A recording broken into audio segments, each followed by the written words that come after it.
ನಮಸ್ಕಾರ, ನಾನು Basavaraj. D K Shivakumar ಅವರು ಮುಖ್ಯಮಂತ್ರಿ ಆದ ಮೇಲೆ ಸಾಲು ಸವಾಲುಗಳನ್ನು ಎದುರಿಸ್ತಿದ್ದಾರೆ. ಹೆಜ್ಜೆ ಹೆಜ್ಜೆಗೆ ಎಡವುತ್ತಿದ್ದಾರೆ. ಆ ಕಂಪ್ಲೀಟ್ ರಿಪೋರ್ಟ್ ಈಗ ಹೈಕಮಾಂಡ್ ಕೈಗೆ ಸಿಕ್ಕಿರುವಂಥದ್ದು. ಅಷ್ಟೇ ಅಲ್ಲ, ಅಟ್ಟರ್ ಫೇಲ್ ಆಗಿರುವಂತಹ ಕೆಲವು ಕಡೆ ಡಿ ಕೆ ಶಿವಕುಮಾರ್ ಅವರಿಗೆ ಕಟು ನಿರ್ಣಯ ನೀಡುವ ಮೂಲಕ, ಆದೇಶ ಮಾಡುವ ಮೂಲಕ ತಿದ್ದಿಕೊಳ್ಳೋದಕ್ಕೆ ಅವಕಾಶ ಕೊಡಬಹುದಾ ಹೈಕಮಾಂಡ್ ಅನ್ನುವಂತಹ ಚರ್ಚೆಗಳು ಎದ್ದಿರುವಂಥದ್ದು. ಯಾವ್ಯಾವುದರಲ್ಲಿ ಅಟ್ಟರ್ ಫೇಲ್ ಆಗ್ತಾ ಬಂದ್ರು ನೋಡಿ. 5 ಪ್ರಶ್ನೆಗೆ ಹೈಕಮಾಂಡ್ ಕೇಳುವಂತಹ ಪ್ರಶ್ನೆಗೆ ಡಿ ಕೆ ಶಿವಕುಮಾರ್ ಅವರು ಉತ್ತರಿಸಲೇಬೇಕಾಗತ್ತೆ. ಇದೇ 27ನೇ ತಾರೀಕು ದೆಹಲಿಗೆ ಬರುವಂತೆ Congress high command D K Shivakumar ಅವರಿಗೆ ಬುಲಾವ್ ಕಳಿಸಿದೆ. ಇವು ಆರಂಭದಿಂದ ಇಲ್ಲಿಯ ತನಕ ತಗೊಳ್ಳಿ. ಸಿದ್ದರಾಮಯ್ಯ ಅವರು ವಿಧಾನಮಂಡಲ ಅಧಿವೇಶನ ನಡೀತು. ಸಿದ್ದರಾಮಯ್ಯ ಅವರು 1 ಸಲ 2 ಸಲ ಬಂದು ಕೂತರು ಕೊನೆ ಸಾಲಲ್ಲಿ. ಆದರೆ ಸದನದ ನಾಯಕರಾಗಿ D K Shivakumar utter fail ಆಗಿದ್ದಾರೆ ವಿಪಕ್ಷಗಳ ಎದುರಲ್ಲಿ. ನೋಡಿ, 8 ದಿನ ಸೆಷನ್ ನಡೀತು. ಪ್ರಯೋಜನ ಏನಾಯಿತು? ಒಬ್ಬ ಸದನದ ನಾಯಕನಾಗಿ ತನ್ನ ನಾಯಕತ್ವ ಎಂಥದ್ದು, ತನ್ನೊಳಗಿನ ಲೀಡರ್ಶಿಪ್ ಎಂಥದ್ದು ಅನ್ನೋದನ್ನ ಪ್ರದರ್ಶನ ಮಾಡ್ಕೊಳ್ಳೋದಕ್ಕೆ ಡಿ ಕೆ ಶಿವಕುಮಾರ್ ಅವರಿಗೆ ಒಳ್ಳೆ ಅವಕಾಶ ಇತ್ತು. ಆದರೆ ವಿತೌಟ್ ಸಿದ್ದರಾಮಯ್ಯ ಅಥವಾ ಆ ಟೀಮ್, ಆ ಬ್ಯಾಚ್ ಇಲ್ದಿದ್ರೆ ಡಿ ಕೆ ಶಿವಕುಮಾರ್ ಅವರು ಕೂಡ ಅಟ್ಟರ್ ಫೇಲ್ ಅನ್ನೋದು ಈ ಮೂಲಕ ಸಾಬೀತಾಗಿದೆ.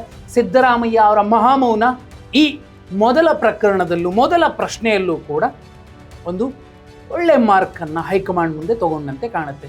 ಡಿ ಕೆ ಶಿವಕುಮಾರ್ ಅವರು ತೀರಾ ವಿಪಕ್ಷಗಳ ಜೊತೆಲಿ ಹೊಂದಾಣಿಕೆ ಮಾಡಿಕೊಳ್ಳುವ ರೀತಿಯ ಮಾತುಗಳನ್ನು ಆಡಿದ್ರೆ ವಿನಃ ಅವರನ್ನು ಪ್ರಖರವಾಗಿ ಎದುರಿಸುವಂತಹ ಅಥವಾ ಅವರಿಗೆ ಟಕ್ಕರ್ ಕೊಡುವಂತಹ ಆ ಎದೆಗಾರಿಕೆಯನ್ನು ಪ್ರದರ್ಶನ ಮಾಡಲಿಲ್ಲ. ಸಹಕಾರ ಸಂಘದ ಚುನಾವಣೆ ನಡೀತಿದೆ ನೋಡಿ, KMF ಮತ್ತು ಅಫೆಕ್ಸ್ ಬ್ಯಾಂಕ್ದು. ಅಲ್ಲೂ ಕೂಡ ಡಿ ಕೆ ಶಿವಕುಮಾರ್ ಅವರು ಹೇಳಿರುವಂಥದ್ದೇನು, ಎಸ್ ಟಿ ಸೋಮಶೇಖರ್ ಅವರೊಂದು ಹೇಳಿಕೆ ಕೊಟ್ಟಿದ್ದಾರೆ. ಎಲ್ಲ ಪಕ್ಷದಿಂದ ಒಬ್ಬೊಬ್ಬನ ಸೆಲೆಕ್ಟ್ ಮಾಡ್ಕೊಳ್ಳಿ ಅಂತ ಹೇಳಿದ್ದಾರೆ. ಡಿ ಕೆ ಶಿವಕುಮಾರ್ ಅವರು ಅದನ್ನೇ ಮಾಡ್ತೀವಿ. ಹಾಗಾದರೆ ಚುನಾವಣೆ ಆಗಬೇಕು ಇಲ್ಲಿ ಡಿ ಕೆ ಶಿವಕುಮಾರ್ ಅವರು, ಯಾಕಂದರೆ ವಿಪಕ್ಷ ಕೇಳುವಂತಹ ಪ್ರಶ್ನೆಗಳಿಗೆ ಕಟ್ಟಿ ಹಾಕುವಂತಹ ಬಗೆಗೆ ಸರ್ಕಾರ, ಮುಖ್ಯಮಂತ್ರಿಗಳು ತಕ್ಕ ಉತ್ತರವನ್ನು ಕೊಡದೆ ಹೋದರೆ ಆತ ನಾಯಕ ಅಲ್ಲ. ಶಾಸಕಾಂಗ ಪಕ್ಷದ ಚುನಾವಣೆಯಿಂದ ಆಯ್ಕೆಯಾಗಿ ಬಂದಿದ್ದರೆ ಡಿ ಕೆ ಶಿವಕುಮಾರ್ ಅವರು ನಾಯಕರಾಗಿ ಹೊರಹೊಮ್ಮುತ್ತಿದ್ರೇನೋ. ಆದರೆ ಅದೃಷ್ಟಕ್ಕೆ ಮುಖ್ಯಮಂತ್ರಿ ಆದಂಥವ್ರು. ನೋಡಿ, 2ನೇದು, ಈ ಹಿಂದೆ ಸಿದ್ದರಾಮಯ್ಯ ಅವರು ಮುಖ್ಯಮಂತ್ರಿ ಆಗಿದ್ರು. ಅವರದ್ದು ವೈಯಕ್ತಿಕ ವಿಚಾರ ಬಂದಾಗ ಮೈಸೂರು ಚಲೋ ನಡೀತು.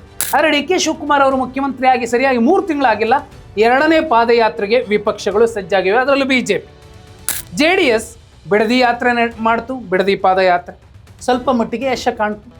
ಈಗ ನಾಗೇಂದ್ರ ಅವರ ಪ್ರಕರಣವನ್ನು ಮುಂದಿಟ್ಕೊಂಡು BJP ಬಳ್ಳಾರಿ ಯಾತ್ರೆ ಕೈಗೊಳ್ತಿದೆ.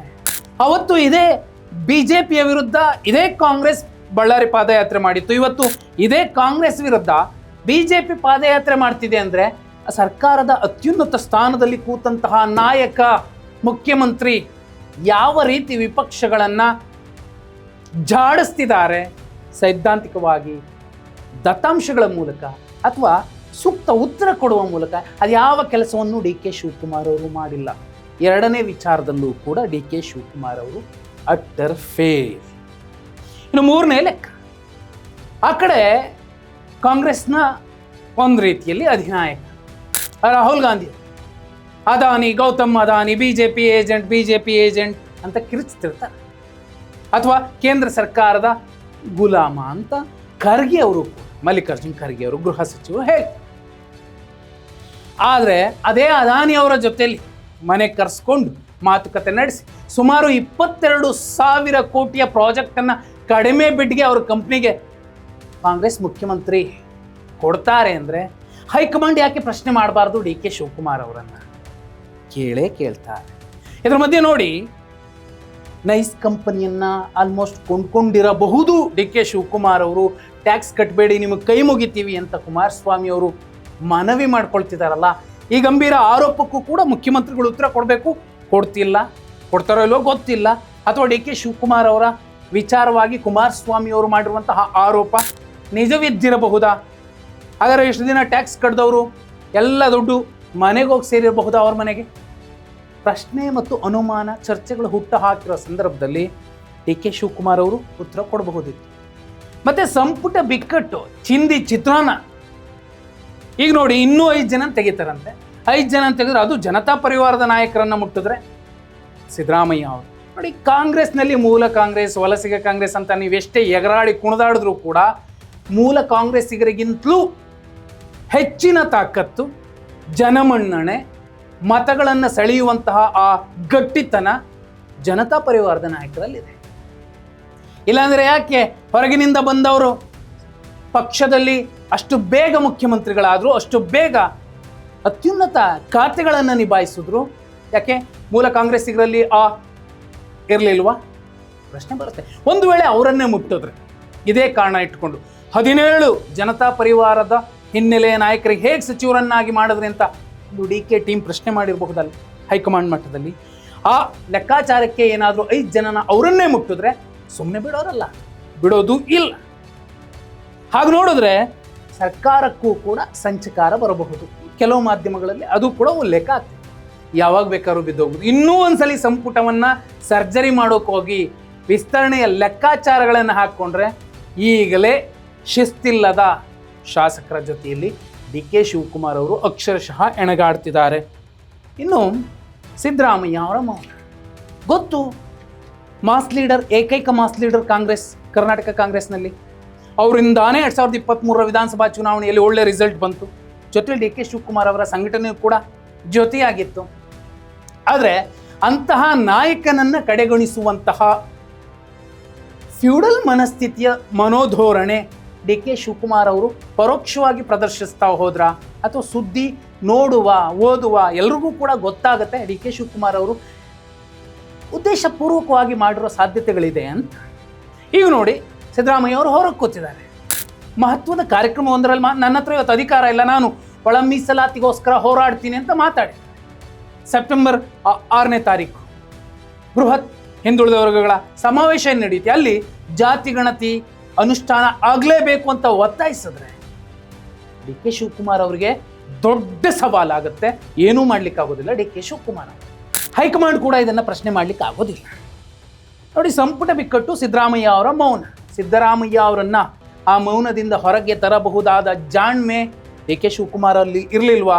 ಇತ್ತು, ಆದರೆ ಅದನ್ನು ಪ್ರದರ್ಶಿಸಲಿಲ್ಲ. ಅದು ಎಷ್ಟರ ಮಟ್ಟಿಗೆ ಸಮಸ್ಯೆ ಆಗಬಹುದು ಅನ್ನೋದು ಅವ್ರು ಎಷ್ಟು ದಿನ ಕುರ್ಚಿಲಿ ಇರ್ತಾರೆ ಅನ್ನೋದರ ಲೆಕ್ಕಾಚಾರದ ಮೇಲೆ ಇರುತ್ತೆ. ಅಲ್ಲೇ ರಿಸಲ್ಟ್ ಸಿಗತ್ತೆ.